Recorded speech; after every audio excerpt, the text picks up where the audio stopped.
প্রত্যাবর্তন। সৌমেন চন্দ।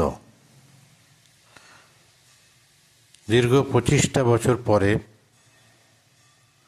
বিকেলে রোদের নিচে সরু আলের পথ দিয়া হাঁটিতে হাঁটিতে প্রশান্ত ভাবিল, দীর্ঘ 25টা বছর পরে আবার এই প্রথম সে গ্রামের দিকে পথ চলিতেছে।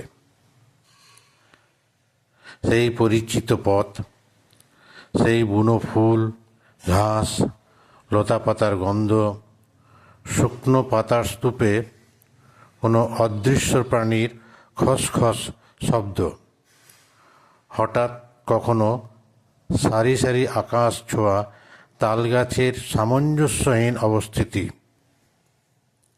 সেই খেয়াঘাটের নৌকা ও মাঝি। বছরের পর বছর, মুহূর্তের পর মুহূর্ত, কত পরিবর্তন চলিতেছে, কত স্বেচ্ছাচারীর চোখে মুখে উল্লাস, কত ডাকাত পরের অন্নে মাথা ঠোকাঠুকি করে, অথচ এখানে তার ছোঁয়াটুকু নাই। 25 বছর আগের পুরুষরা একদিন আকাশের দিকে চাহিয়া নিরুপায়ে কাঁদিয়াছে, তার বংশধরেরা আজও কাঁদিতেছে। তাদের চোখ মুখ ফুলিয়া গেল। আকাশে কি একটা পাখি চমৎকার ডাকিয়া গেল, কিন্তু সেদিকে চাইতে প্রশান্তর ভয় হয়। যে আকাশের দিকে চাহিয়া উহারা কপালে হাত ঠুকিয়াছে, সেই আকাশের দিকে প্রশান্ত তাকাইতে পারে না। পথের এক পাশে পাট ক্ষেতের ভিতর বসিয়া কয়েকটা লোক নিঃশব্দে ক্ষেত নিড়াইতেছে। হঠাৎ কখনো কোনো শহুরে চেহারার লোক দেখিলে 25 বছর বা তারও আগে তারা যেভাবে তাকাইত, আজও সেইভাবে তাকায়। চোখ ছোট করিয়া একজন বলিল, বাড়ি? বাড়ি? প্রশান্ত মনে মনে একবার হাসিল। বাড়ি তার কোথায়? ভারতবর্ষের কোনো গ্রামে বা শহরে বাড়ি? পৌঁছিতে প্রায় সন্ধ্যা হইয়া গেল। প্রশান্ত দেখিল একটা ঘর প্রায় ধসিয়াই গিয়াছে, আর একটা ঘরের চাল নাই, কেবল কয়েকটি খুঁটি। একটা বট গাছ ঘরের উপর দিয়া একেবারে ঝাঁপাইয়া পড়িয়াছে। উঠান ভিটি সমস্ত জঙ্গলে ভরা। এই বাড়ি? এই বাড়ির ঠিকানায় প্রশান্ত পথের পাশের লোকেদের বলিয়াও বলে নাই। 25 বছরের দীর্ঘ অজ্ঞাতবাসে সে বাঁচিয়া আছে বটে, কিন্তু তাহার ছোটবেলার ক্রীড়াভূমি আত্মহত্যা করিয়াছে। কৈশোরে এই প্রাঙ্গণ হইতে সে তাড়িত। কি একটা কারণে সংসারে একটা ভীষণ অনর্থ সৃষ্টি করায় শান্তিপ্রিয় বাবার চক্ষুশূল হওয়া। আর আজ এতকাল পরে তাহাকে আমন্ত্রণ করিতে একটি প্রাণীও নাই। প্রশান্ত ভাবিল, এখনও কেউ তাহার দিকে সন্দেহের চোখে চাইতেছে না কেন? লোকগুলি কি রাতারাতি মানুষ হইয়া গেল? সন্ধ্যার ঝাপসা আলোয় দুই একজন যদি বা তীক্ষ্ণ দৃষ্টিতে তাহার দিকে তাকাইয়াছে, প্রশান্ত তাহাদের কষ্ট করিয়াও চিনিতে পারে নাই। নিশ্চয় তাহারাও তাহাকে চেনে না। কয়েকটা চামচিকা ঝটপট তাহার মাথার উপর দিয়া উড়িয়া গেল। আশেপাশে নানা রকম কীট পতঙ্গের অবিশ্রান্ত চেঁচামেচি শোনা যায়। বন্য লতা পাতার একটা অদ্ভুত গন্ধও নাকে আসে। বাঁ দিকের একটা রাস্তা হইতে প্রশান্ত যে পথে চলিতেছিল, সেই পথে পড়িয়া কে একটা লোক নিজের মনে গান গাইতে গাইতে সামনের দিকে চলিতেছে। তাহার পরনে লুঙ্গি, কাঁধে একখানা গামছাই হইবে, হাতে একটা নিড়ানি। প্রশান্ত একেবারে সামনেই গিয়া পড়িল, বলিল, কালু মিয়া না? লোকটা থামিল, গানও থামিল, ভুরু কুচকাইয়া তাহার দিকে তাকাইল। সে যে কালু মিয়া ছাড়া আর কেউই নয়, ইহাতে নিশ্চিত হইয়া প্রশান্ত একবার হাসিল। চিনিতে পারিলে না? কালুর চোখের দৃষ্টি এবার সহজ হইয়া আসিল। ঠোঁটের দুই পাশে আস্তে আস্তে হাসি ছড়াইয়া পড়িল। তাহার দিকে একবার হাত বাড়াইয়া আবার কি মনে করিয়া আস্তে গুটাইয়া তাড়াতাড়ি বলিল, বন্ধু না? হাত ধরিতে তার সংকোচ দেখিয়া প্রশান্ত নিজেই হাত বাড়াইয়া দিল।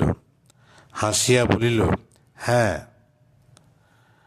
কালু আবার বলিল, বন্ধু মশাই না? হ্যাঁ কালু। বিস্ময়ে আর আনন্দে এবার তাহার হাত জড়াইয়া কালু বলিল, এতকাল কই আছিলা গো বন্ধু মশাই? সেই কোন কালে গেলা, আর এতদিন বাদে ফিরা আইলা? একটা দুইটা দিন নাকি? আহারে, এ যে বুড়াও বইনা গেছো দেখছি। আর তুমি খুব জোয়ান না? আমরা গ্রামে থাকি, রৌদ্রে বৃষ্টিতে ভিজে খাটি পিটি, আমাগোর কথা ছাড়ান দাও। প্রশান্ত চারিদিকে একবার চাইল। এ গায়ে নবীন বা প্রাচীন আর কেউ হঠাৎ এ পথে আসিয়া পড়িলে তাকে দেখেও দেখিবে না, অথবা চাহিলেও একটা বিশেষ করুণার দৃষ্টিতে তাকাইবে, ইহা সে চায় না। বিশেষত তাহারা যখন দেখিবে এক ঝাঁক কঙ্কালসার মানুষের মধ্যে একটা মেদবহুল মাংসল পুরুষ। প্রশান্ত বলিল, তোমার ঘরে চলো কালু। ঘরের চালখানা প্রায় মাটিতে নামিয়া আসিয়াছে। উঠানে একটা ছোট নারকেল গাছ, ঘুটঘুটে অন্ধকার। একেবারে কাছে না গেলে কিছুই চোখে পড়ে না। উপুড় হইয়া প্রশান্ত ঢুকিল দাওয়ায়। তাহাকে বসিতে একখানা পিঁড়ি দিয়া কালু আলো আনিতে চলিয়া গেল। একটু পরে কুপি হাতে ফিরিয়া আসিল। অগ্নিশিখাকে মধ্যবর্তী করিয়া এখন সবই স্পষ্ট দেখা যাইবে। কালু প্রশান্তর দিকে একদৃষ্টে চাইয়া রইল। অন্ধকারে অনর্গল বকিয়াছে সত্য, কিন্তু এখন বোবা হইয়া গেছে। প্রশান্ত বলিল, কালু, এ কী অবস্থা দেখছি? কি? এদিক ওদিক চাইয়া প্রশান্ত বলিতে দ্বিধাবোধ করিল, বলিতে পারিল না। কিন্তু কালু কিছুই বুঝিতে পারে নাই এমন নয়।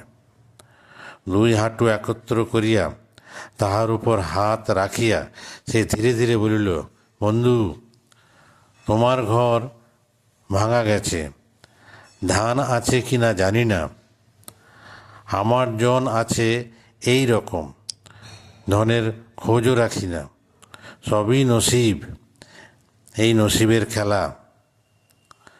কপালে আঙুল ঠুকিয়া কালু দেখাইল। প্রশান্ত হাসিল। হাসো কেন? প্রশান্ত আবার হাসিল, কিন্তু এবারও নিরুত্তর। বারে, মুখ টিপা টিপা খালি হাসো কেন? কালু অধীর হইয়া উঠিল। হাসি থামাইয়া প্রশান্ত বলিল, কি বলছিলে? নসিব? সবই নসিবের খেলা না? হ। কালু, অমন কথা আর বলো না।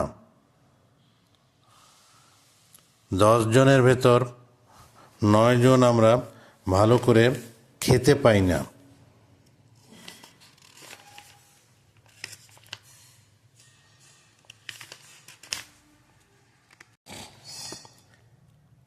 কেউ না কেউ শুধু একবেলা খাচ্ছি, কারুর কোনো রকমে দিন যাচ্ছে। আমাদের সকলেরই নসিব তাহলে খারাপ, তুমি এই মনে করো? কালু স্তব্ধ হইয়া গেল, বাইরের দিকে চাইয়া কি ভাবিতে লাগিল। কিছুক্ষণ পরে আবার হঠাৎ ডাকিয়া উঠিল, বাবা অলি, ও বাবা অলি। ডাকের সঙ্গে সঙ্গেই বাইরের বিপুল অন্ধকার ঠেলিয়া একটি 10-11 বছরের ছেলে আসিয়া হাজির হইল। খালি গা, পেট মোটা, হাত পাগুলি সরু সরু, পরনে শুধু একখানা গামছা। প্রশান্ত লক্ষ্য করিল তার হাঁটায় কেমন একটা জড়তা, একদিকে নিবদ্ধ চোখের দৃষ্টি। তাহার চোখে বিস্ময়ের চিহ্ন দেখিয়া কালু তাড়াতাড়ি বলিল, পোলা আমার অন্ধ জনম হইতেই। তারপর ছেলের দিকে চাইয়া, কিছু তামুক আয়না দে তো বাবা। ছেলে চলিয়া গেল। প্রশান্ত বলিল, আর ছেলে নাই? উত্তরে কালু জানাইল, আর 2 ছেলে ভিন গ্রামে 2 বাবুদের বাড়িতে কাজ করে। বড় ছোট 2 জনে যথাক্রমে 3 টাকা আর 2.5 টাকা মাসে পায়। কোনো রকমে উত্তরটা কালু মনে মনে ভাবিল নসিব কিছুই নয়। কিন্তু প্রশান্তর খাওয়ার ব্যবস্থা তো করিতে হইবে। ব্যবস্থা সহজেই হইল। মুড়ি, চিড়া, গুড়, 2টি পাকা আম। কিন্তু কি আশ্চর্য, খাওয়ার জল দেয় নাই। প্রশান্ত একরকম চেঁচাইয়া উঠিল, বারে জল কোথায়? কালু এতটা ভাবিতে পারি নাই। তাহার কথা শুনিয়া এমনভাবে তাকাইল যেন, অর্থাৎ কুয়া সামনেই আছে, নিজ হাতে তুলিয়া খাও। দারুণ প্রতিবাদ করিয়া প্রশান্ত বলিল, না না, ওসব না, তুমিই এনে দাও। আমার জাত মারা যাবে না, আমাদের কোনো জাত নেই। কালু অবাক হইল। লোকটা চিরকালই এমনি, কৈশোরেও এমনি অল্প বিস্তর পাগলামি করিয়াছে, আজও সেই স্বভাব বদলায় নাই। কিন্তু বিস্ময়ের ভাব অল্পক্ষণেই কাটিল। আবার মনে মনে সে ভাবিল, নসিব কিছুই নয়। লোকটার কথা মতো খড় দিয়া বিছানা পাতিয়া দেওয়া ছাড়া উপায় কি?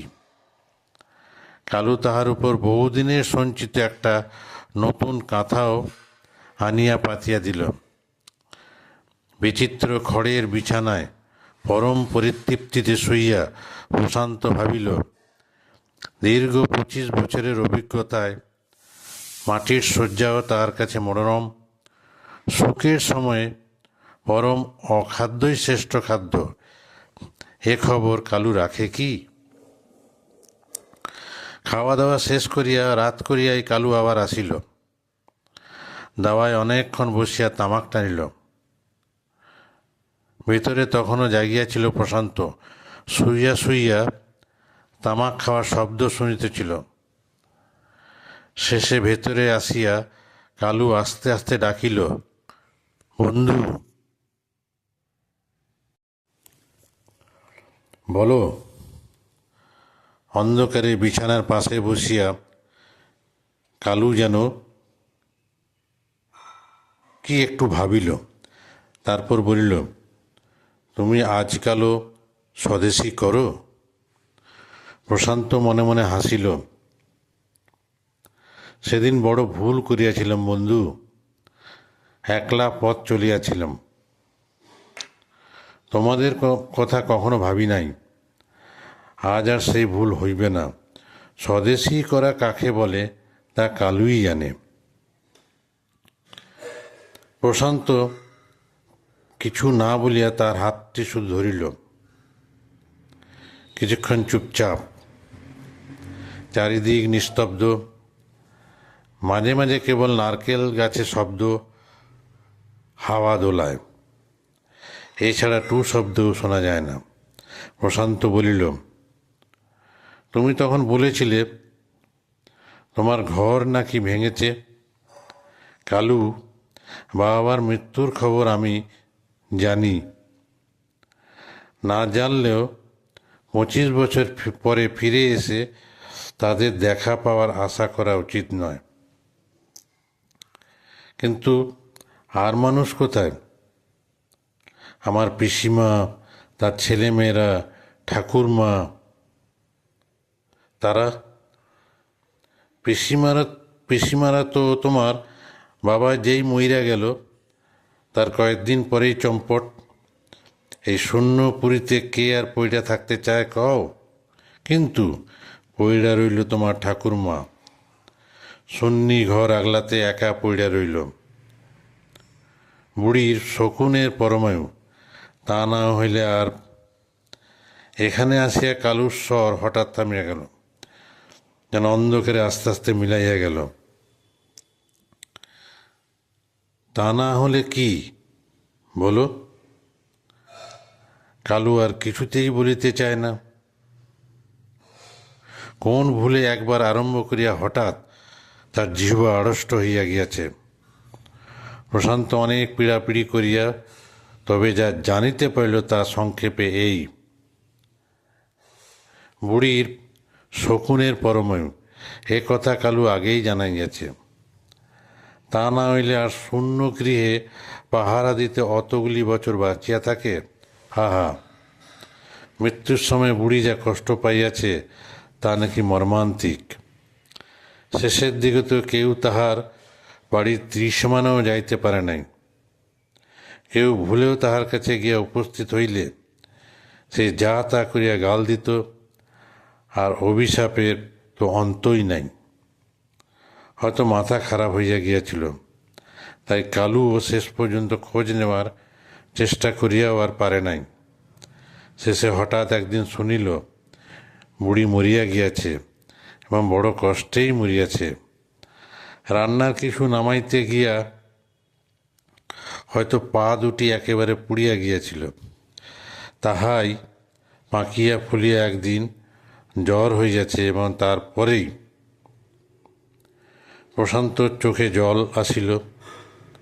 মৃত্যুর কথা তো নয়, মানুষ মরিলেও অনেক সময় শান্তি পায় এবং অন্যকে দেয়, কিন্তু পৃথিবীর বুক হইতে শেষ নিঃশ্বাস গ্রহণ করিতে মৃত্যুকে লইয়া জীবনের এমন বৃষ্টি কাড়াকাড়ি, যার শেষ দৃশ্য আরও নিষ্ঠুর, আরও বিকট, সেই দৃশ্যের এমন তীব্রহীনতা যে চোখে জল আনিবে, এটা বিচিত্র নয়। কিছুক্ষণ পরে কালু হঠাৎ বাইরে চলিয়া গেল, বলিল, বন্ধু, তুফান আইল। তুফান? হ, এই বাতাস ছাড়ছে গো, দেখা যাও। দক্ষিণের আকাশটা কেমন লাল লাল, না যেন আগুন। আগুন? হ বন্ধু, আগুন।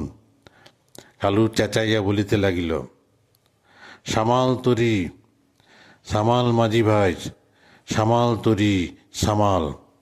গাছে শোঁ শোঁ আওয়াজ করিয়া ভীষণ হাওয়া বইতেছে। আকাশে চিড়চিড়ে বিদ্যুৎ আর মেঘের ডাক। ঘরের ঘুটির সঙ্গে সঙ্গে চালখানাও কাঁপিয়া উঠিল। পৃথিবীর প্রার্থনা যেন ঝড়ের পায়ে দারুণ লুটোপুটি খাইতেছে। প্রশান্ত জড়সড় হইয়া পড়িয়া রইল। ঘুম ভাঙিল আবার কালুর ডাকে। বোধ হয় সকাল হইতে আর বাকি নাই। মুরগির ডাক শোনা যায়। কি আশ্চর্য! এখন আকাশ একেবারে পরিষ্কার। প্রথম রাতে ঝড়ের কথা এখন স্বপ্ন বলিয়াই মনে হয়। দূরের আকাশে মধ্যরাতে চাঁদ উঠিয়াছে। কালু বলিল, বন্ধু, মাছ ধরিতে যাই। কেন? বারে, তোমারে খাওয়ামু না? তুমি আমার অতিথি। এমন সময়? বারে, এই তো সময়। রাইতে তুফানের কথা ভুলা গেল বুঝি? কালু একটা গান ধরিয়া দ্রুত চলিয়া গেল। প্রশান্ত বাহিরে আসিল। চারিদিকে ফুটফুটে জ্যোৎস্না আর কেমন একটা ভিজা গন্ধ। প্রশান্ত হাঁটিতে লাগিল। ঝিরঝিরে বাতাসে তার চোখ মুখ ভিজিয়া আসিল। ভোর না হইতে নানা রকম পাখির কলরব শুরু হইয়াছে। দুই পাশে পাট ক্ষেতের সারি, পাশে ঝুঁকিয়া সরু আলের পথটিকে প্রায় ঢাকিয়া ফেলিয়াছে। কিন্তু এ কি? প্রশান্ত দেখিল সেপাইয়ের মতো খাড়া শুধু কয়েকখানা খুঁটি, মাটির স্তূপ, গভীর জঙ্গল, বট গাছের গাম্ভীর্য, ভয়াবহ নির্জনতা, অথচ জ্যোৎস্নায় উজ্জ্বল। প্রশান্ত দুই চোখ যেন বুঝিয়া আসে। এই কঙ্কালের দিকে সন্ধ্যাবেলা তাকাইতে পারিয়াছিল, অথচ এখন আর তাকাইতে পারে না। বুড়ির কাতর গোঙানি কি কেউ শোনে নাই? শেয়াল কুকুর আজও ঘুরিয়া বেড়ায়। পূর্ব দিকের আকাশ কি স্বচ্ছ হইয়া আসিতেছে? এবারে সাহিত্যিকের একটু পরিচয় দিই। প্রকৃতপক্ষে তিনি ছিলেন সংগ্রামী সাহিত্যিক। মানুষের উপর মানুষের শোষণ, নিপীড়নের বিরুদ্ধে তিনি যেমন সংগ্রামী আন্দোলন করেছেন, সাহিত্যর মধ্য দিয়েও তেমনি শোষিত মানুষের ওপর অত্যাচার, অবিচারের চিত্র তুলে ধরেছেন। মাত্র 22 বছর বয়সে রেল শ্রমিকদের একটি মিছিলে নেতৃত্ব দেওয়ার সময় সমাজ বিরোধীরা পৈশাচিকভাবে তাকে হত্যা করে প্রকাশ্য দিবালোকে ঢাকার সদর রাস্তায়। এই সাহিত্যিক মাত্র 22 বছর বেঁচে ছিলেন।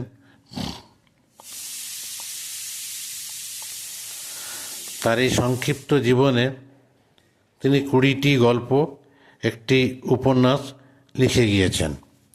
ধন্যবাদ। গল্পটি ভালো লাগলে লাইক, শেয়ার, কমেন্টস ও সাবস্ক্রাইব অতি অবশ্যই করে দেবেন।